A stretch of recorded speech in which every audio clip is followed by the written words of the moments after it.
23절에서 26절 신약성경 5페이지쯤 되겠습니다.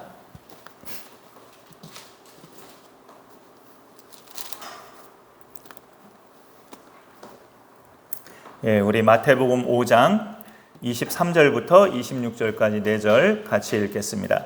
시작. 그러므로 예물을 제단에 드리려다가 거기서 네 형제에게 원망 들을 만한 일이 있는 것이 생각나거든 예물을 제단 앞에 두고 먼저 가서 형제와 화목하고 그 후에 와서 예물을 드리라. 너를 고발하는 자와 함께 길에 있을 때에 급히 사화하라. 그 고발하는 자가 너를 재판관에게 내어주고 재판관이 옥리에게 내어주어 옥에 가둘까 염려하라. 진실로 네게 이르노니 네가 한 푼이라도 남김이 없이 다 갚기 전에는 결코 거기서 나오지 못하리라. 아멘.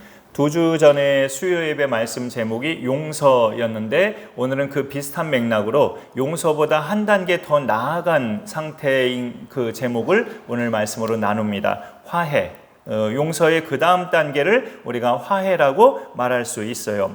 다른 사람이 내게 잘못한 것을 꾸짖지 않고 너그럽게 받아주는 것이 용서라면 화해는 이제 좋은 관계로 계속 나아가기 시작하는 것을 말합니다.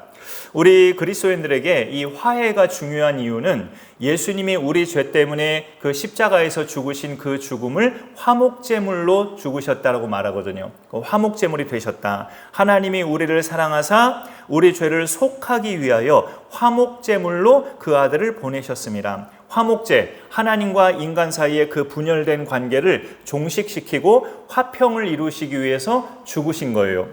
그래서 예수님 믿는 사람은 에베소서의 그 막힌 담이 헐어졌다는 말씀처럼 하나님과 화해가 이루어진 상태인데 성경에서 하나님과의 화해는 형제를 비롯한 사람과의 화해를 포함하고 있습니다. 제가 종종 말씀드린 것 같은데 이것이 늘 마음에 불편함이 돼요. 그냥 다 사람들 신경 안 쓰고 하나님과만 화해가 화해라면 신앙생활이 속편할 것 같은데 성경의 말씀을 보면 하나님과의 화해는 많은 형제들과 사람들과의 화해를 포함하기 때문에 이게 안 되어 있으면 꽤 불편한 거예요. 그런데 신앙생활은 그게 또 묘미고 매력이라고 말씀드린 바 있었어요.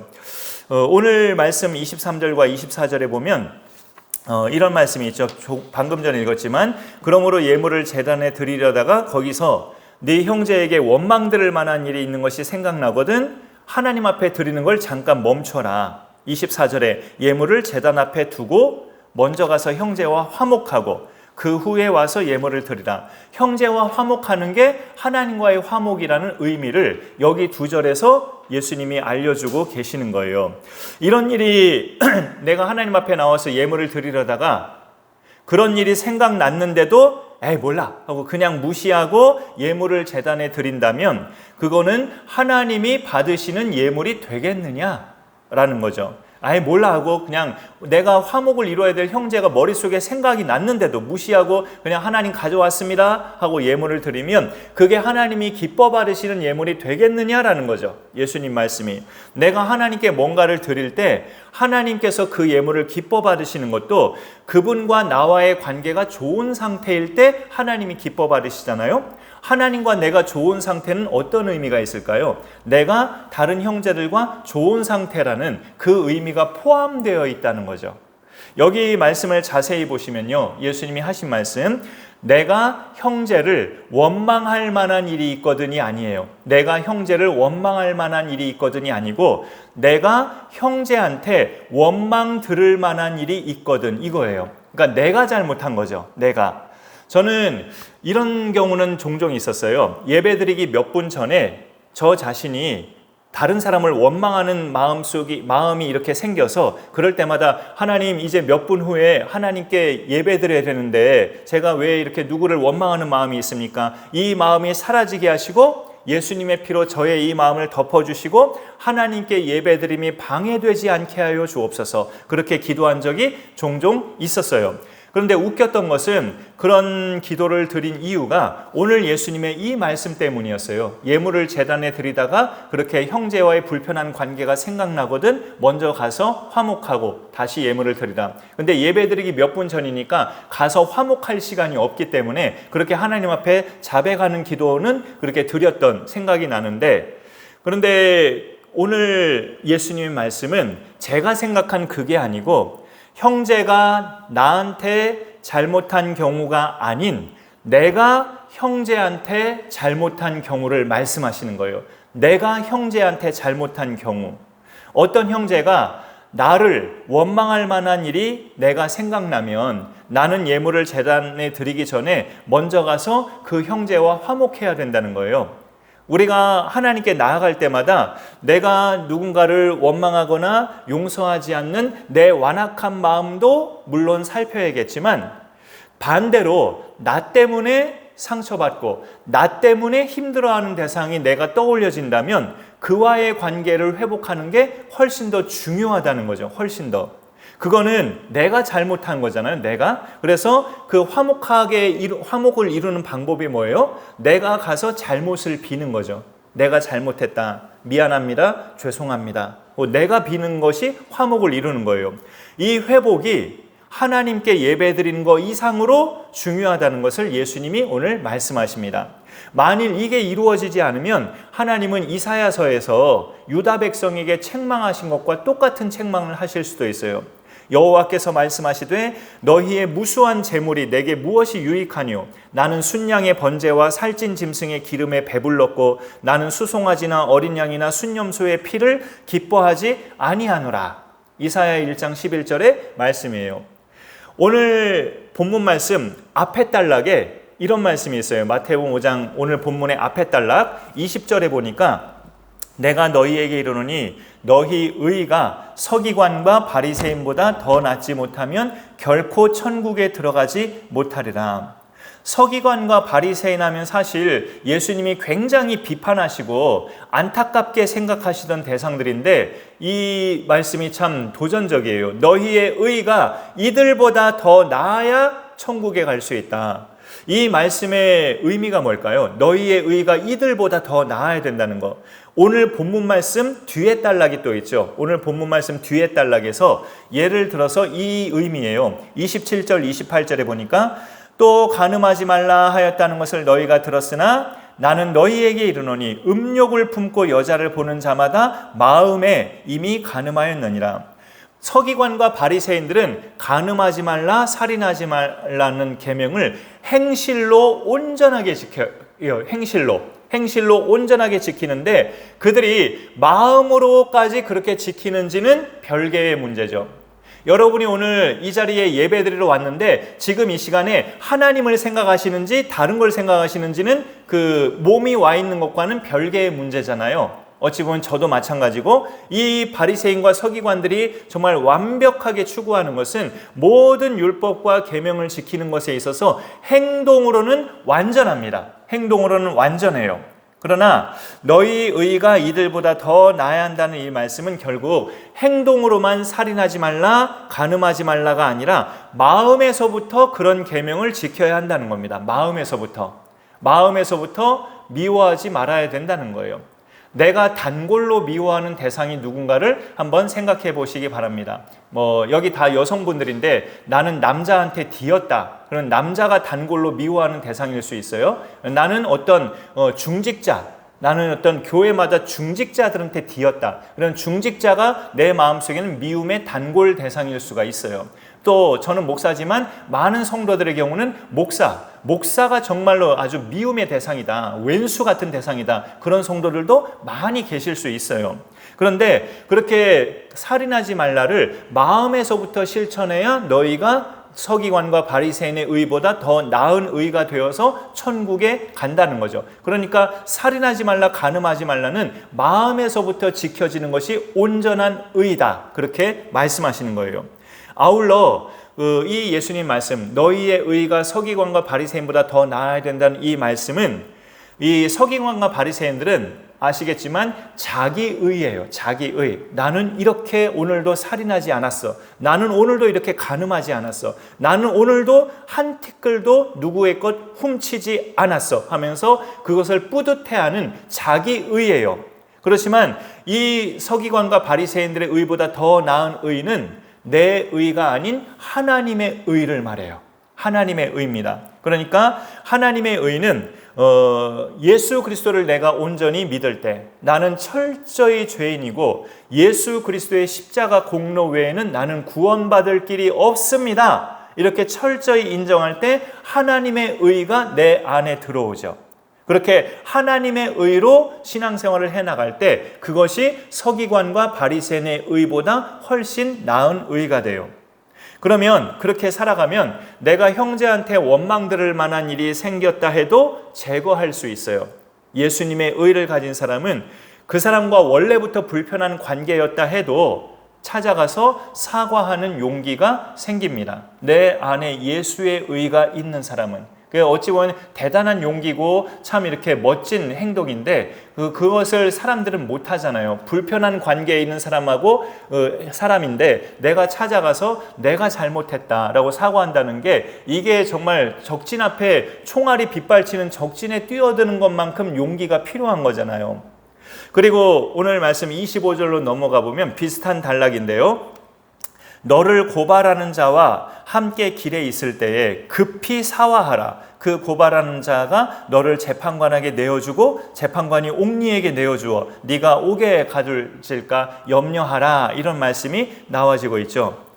같은 예수 믿는 사람끼리 고발하는 일이 그 재판 법정에 고발하는 일 그렇게 상소하고 항고하고 아니면 그 전에 하는 거 송사하고 이런 일이 흔하게 있나 우리가 생각할 수도 있지만 이 예수님 당시에 빚을 진 사람, 오늘날도 빚진 사람들은 태반으로 많이 있긴 하지만 이 당시 빚진 사람은 갚을 수 없는 상황이 되면 갚을 때까지 옥에 갇혀야 돼요. 그 1만 달란트 100데나리온 이야기도 바로 그런 배경이 나와서 하신 말씀이었죠. 이 당시에 빚진 사람이 있는데 갚을 수 있는 능력이 없다고 판단되면 옥에 갇히는 거예요. 그냥 빚을 갚을 길이 없게 되면 또 죽을 때까지 옥에 갇힐 수 있는 거죠.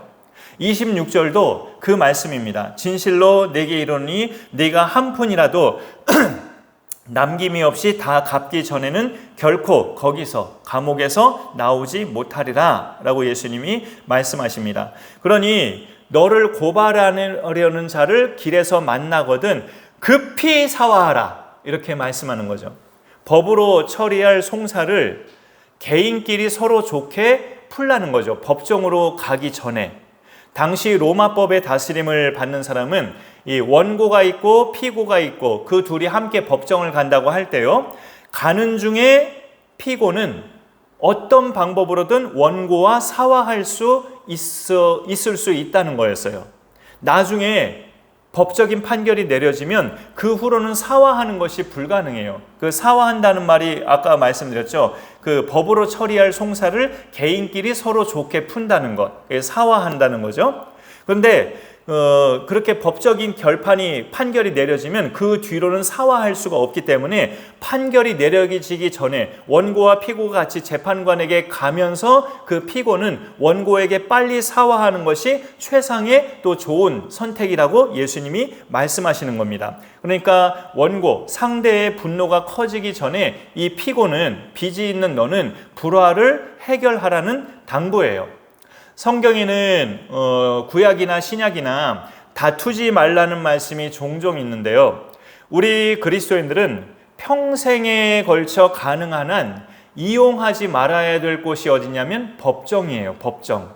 우리가 예수 믿는 자로 살아갈 때 평생에 가능한 한 이용하지 말아야 될 곳이 법정입니다. 부득이하게 법정을 이용하게 되면 최종 판결이 날 때까지 나하고 상대는 서로 원수 관계에 있음을 인정하면서 만나야 합니다. 그렇죠? 서로 승리를 취하려는 적대자로서 법정에 서게 된다는 것을 인정해야 돼요. 그런데 그 싸움이 오래가면 감정적으로까지 지치게 돼요. 그래서 그럴 때 예수 믿는 사람은 그런 때에 반대편에 있는 내 적대자, 말하자면 내 원수와 같은 그 대상을 위해서 기도해야 됩니다. 내가 하나님 저 사람하고 지금 법정 싸움을 계속하고 있는데 나에게도 저 사람에게도 서로가 승리하는 그런 선한 판결을 하나님이여 내려주옵소서. 나도 지금 감정 싸움에 지쳐있고 저 사람도 지금 감정 싸움에 지쳐있을 것 같습니다. 하나님, 이 싸움이 길어지지 않도록 하나님의 선한 판결을 나에게도 저 사람에게도 내려주옵소서. 예수 믿는 자의 그 특권인 기도를 우리가 그렇게 해야 된다는 거죠. 그러면 결국 하나님께서 나를 다스려 주시고 혹 내가 손해보는 결과를 얻더라도 선한 판결을 하시죠. 하나님께서 선한 판결을 하시면서 나를 그 굴레에서, 그 고생의 굴레에서 벗어나게 하십니다.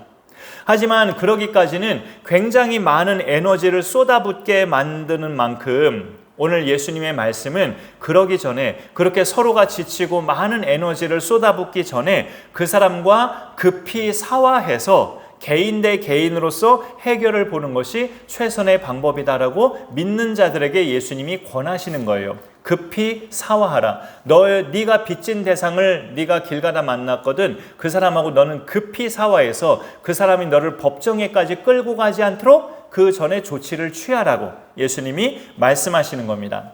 성경에 보면 마가라는 인물이 있어요. 그는 1차 전도 여행에서 바울과 갈등을 겪고 전도 여행에서 하차를 한 인물입니다. 이후에 마가의 이름은 이제 사도행전에서 기록 더 이상 발견되지 않아요. 열정이 넘치는 이 바울 입장에서는 마가에게 실망하면서 그를 포용하려고 했던 바나바하고도 갈라서기까지 하게 되죠. 사도행전 중간에 보면. 하지만 말년에 가서 바울은 디모데에게 네가 올 때에 마가를 데려오라 그런 말을 해요. 그렇게 마가 저 인간은 저 인간은 전도자의 자격이 없어 이런 식으로 굉장히 판단하면서 그를 포용하려고 했던 바나바하고도 심히 다툰 바울이었는데 네가 올 때에 마가를 데려오라 디모데에게 그런 당부를 해요. 그리고 골로새서 후반부에도 바울이 몇 사람을 언급해요. 아리스다고, 그 다음에 바나바의 생질 마가, 그리고 유수도라 하는 예수. 이들은 하나님의 나라를 위하여 함께 역사하는 자들이니 바울이 그렇게 표현합니다. 그 바나바의 생질 마가를 하나님의 나라를 위하여 함께 역사하는 자라고 그렇게 이제 인정을 해요. 전도 여행 중에 밤빌리아에 이 마가가 함께 안 갔어요. 밤빌리아에 함께 하지 않고 떠나버린 마가에 대해서 그를 데리고 가는 건 옳지 않다라고 하면서 바나바하고 다투면서 바나바하고까지 헤어졌던 이 바울이 말년의 옥중에서 깨달은 거죠. 그 사람도 하나님 나라를 위한 동역자다. 나에게 유익한 사람이었다. 마가도. 그렇게 바울이 인정을 합니다. 이 믿음의 위대한 두 선진도 그렇게 다툼의 시간도 있었지만 화해를 이루면서 서로 하나님의 나라를 이루어가는 사람들이었어요. 이때쯤이 바울이 노년에 이르렀는데 옥중 생활을 바울도 지금 계속하는 시간들이었죠. 바울이 마가를 자신의 유익한 사람, 하나님 나라의 동역자로 깨달은 것이 이렇게 말년에 와서야 깨달은 건지 아니면 그 전에 깨달은 건지 그거는 몰라요. 그런데 함께 믿음 생활하다가 헤어진 대상들이 있잖아요. 우리도 이 바울이 그렇게 헤어진 것처럼 환경 때문에 부득이하게 헤어진 경우 말고 마음이 틀어져서 이 바울과 바나바 또는 바울과 마가처럼 마음이 틀어져서 헤어진 대상들은 어쩌면 저도 하나님께 제가 예물을 드리기 전에 화목을 이루어야 할 대상인지 모르겠구나라는 생각을 오늘 이 말씀을 볼 때 가져봐요.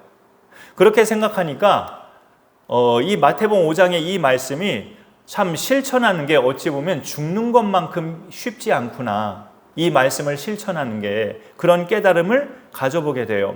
그런 점에서 볼 때 오히려 저보다 작년에 한두 번 이렇게 우리 교회를 오시고 또 최근에 지난달에 우리를 만나러 오신 그분들이 오히려 오늘 이 말씀을 잘 실천하시는 분들이구나라는 깨달음을 갖게 돼요. 하나님의 의가 내 마음을 항상 다스려 주셔서 사람을 용서하고 또 사람에게 가서 용서받고 이런 하나님 나라의 그런 좋은 관계가 우리 가운데서도 잘 이루어져야 할 줄로 믿습니다. 그렇게 서로를 용서하고 용서받고 하면서 화목을 이루어가면서 이 땅에 하나님의 나라를 계속 이루어가는 것이 우리 믿는 자들의 사명인데, 그게 해결이 안 돼서 하나님의 나라를 못 이루어간다면 참 안타까운 이야기죠. 성경의 말씀에 보니까 그것이 하나님이 기뻐 받으시는 예배자가 되는 비결이요, 하나님의 나라를 확장해가는 능력 있는 사람이 되는 비결이라고 예수님은 알려주시는 거죠. 불편한 관계에 있는 형제와 화목하라, 급히 사화하라, 그러면서 그 관계를 회복하는 것이 우리가 힘있는 사명자로 살아가는 데 있어서 큰 비결이 된다는 것을 알려주고 있습니다. 어려운 일이지만 성령께서 그런 것들을 생각나게 하실 때 적어도 첫 단추는 그 영혼을 위해서 기도하고, 두 번째 단추는 만나지게 되면 반갑게 서로 인사 나누고, 세 번째 단추는 또 계속 만나지게 되면 결국은 포용하는 그런 단계까지 이르는 것이 화목을 이루는 모습이라고 또 말할 수 있습니다. 그런 과정을 우리가 잘 거쳐가서 하나님의 나라를 멋지게 이루어가는 주님의 사람들 될 수 있기를 간절히 소망합니다. 네, 제가 기도하겠습니다. 하나님 감사합니다. 오늘도 우리에게 말씀하여 주셔서 감사드립니다. 용서의 그 다음 단계로 화목이 이루어져야 됨을 오늘 말씀을 통해, 우리가 화해가 이루어져야 됨을 오늘 말씀을 통해 깨닫게 됩니다. 하나님과의 화목을 이루는 것은 예수님을 믿음으로 이루는 것이지만 그 안에는 형제와의 화목도 포함되는 것을 예수님의 말씀을 통해 우리가 다시 한번 깨닫게 됩니다. 그런 믿음의 삶이 우리 가운데 잘 이루어져 갈 수 있는 신앙생활이 되도록 함께하여 주옵소서. 성령께서 날마다 우리의 마음을 다스려 주시고, 누군가에 대해서 우리의 마음이 닫혀 있거나 또 나로 인해 누군가가 상처와 마음의 큰 근심과 불편함 속에 있다면, 그런 대상이 내게 떠올려진다면 가서 내가 잘못했음을 또 고백하고 사과하고, 그렇게 화목을 이룰 수 있는 용기가 우리 가운데 이루어지게 하시고, 예수 그리스도를 온전히 믿음을 통해서 하나님의 그 완전하신 의가 내 안에 늘 충만할 수 있도록 함께하여 주옵소서. 감사드리며 예수님의 이름으로 기도드립니다. 아멘. 예, 우리 찬송가 218장 부르면서 또 교회를 위해서, 개인을 위해서 각자 또 기도하시다가 점심교제 하도록 하겠습니다. 218장 같이 부르겠습니다.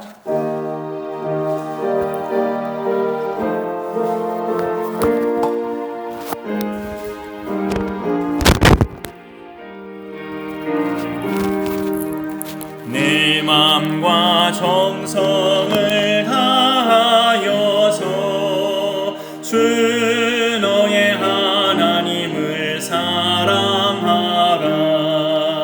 내 몸을 아끼고 사랑하듯 형제와 이웃을 사랑하라. 주께서 우리에게 명하시니 그 명령 따라서 살아가리. 널 미워 해치는 원수라도 언제나 너그럽게 사랑하라. 널 핍박하는 자 위에서도 진실한 마음으로 복을 빌라. 주께서 우리에게 명하시니 그 명령 따라서 살아가리. 나 항상 주님을 멀리하고 형제를 사랑하지 못하였다.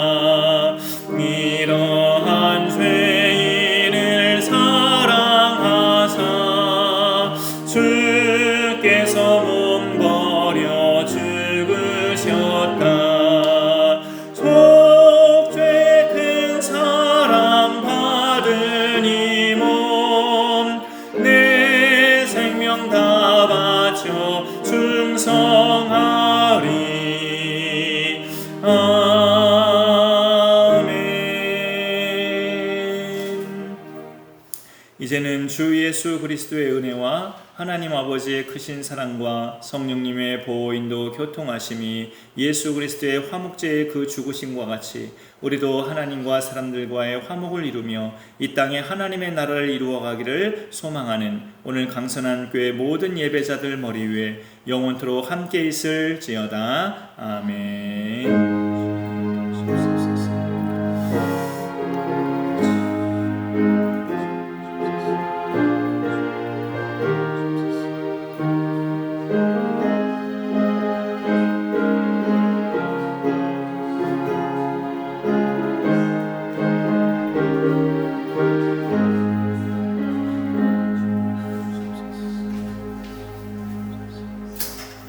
반주할래?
수고했다.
인형 좋아?